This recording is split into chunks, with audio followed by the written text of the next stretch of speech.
les 4 enfants étaient de jouer. Et ils sont arrivés sur la dalle là-bas. Ils sont demandés après leurs camarades. Et on leur a dit que leurs camarades sont tous sur la dalle. Et c'est comme ça, les enfants sont montés pour aller voir. Ils ne l'ont pas trouvé là-bas. Ils disent que comme il y a de l'air, on va s'asseoir un peu pour l'attendre. Et c'est là l'assassin là, le criminel là, il est monté. Dans le quartier d'Azito, la nuit d'hier a apporté son lot d'horreur et de désespoir. Mboua Christ, un jeune garçon de 14 ans, plein de vie et d'innocence, a vu sa vie basculer. Le silence assourdissant qui a suivi les cris et les pleurs suite à la tragédie a envahi le quartier d'une tristesse palpable. Il a pris matraque là, pour aller trouver les enfants là-bas. Et il a commencé à chicoter les 4 enfants. Les 3 ont fui, c'est Kevin qui est resté là, il s'est caché. Et comme mon fils, Jean-Christ, était en bas, il a dit, ah, Kevin ne descend pas depuis là. Et Jean-Christ est monté pour aller voir Kevin. Il voit son ami et à terre. Ce matin, dans la maison familiale, le chagrin est indescriptible. La mère de Christ, anéantie, erre comme une âme égarée.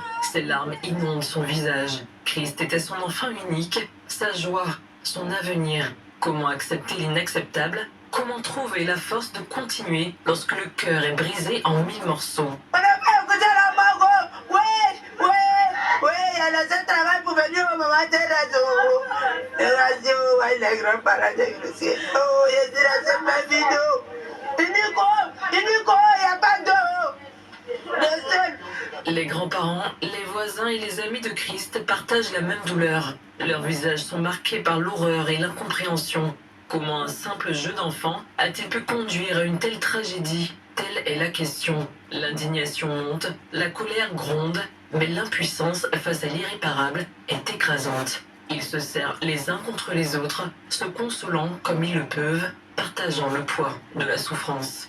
Il est parti en classe de 4 avec 14 de moyenne. Vous avez compris? Il va en 4e. C'est quoi ça? Détruire comme ça la vie d'une femme. Sa mère, c'est notre fille. Elle fait tout, elle se décarcasse pour cet enfant-là. Pour tout, c'est notre petit-fils. Il a grandi ici avec nous jusqu'à 14 ans aujourd'hui. Quand même. C'est pas possible, c'est le seul enfant de ma tante. Je dois dire le seul enfant, c'est le seul enfant de ma tante. Elle n'a personne que lui. Ma grand-mère même qui est derrière là, elle n'a personne que lui. C'est pas possible, on ne va pas laisser cette affaire comme ça. Ceux même qui sont susceptibles de nous protéger, qui sont aujourd'hui, certains sont efficaces dans le travail, comme félicite d'ailleurs. Mais d'autres sont devenus assassins. On est surpris. Qui a fait ça réellement? Il faut que justice soit rendue. Le suspect, un policier, a été arrêté et conduit au commissariat du 17e arrondissement de Yopougon. La communauté d'Azito réclame justice pour Christ. Elle exige que la vérité éclate, que le responsable soit puni. Elle veut honorer la mémoire de ce jeune garçon dont la vie a été volée, arrachée à voleur.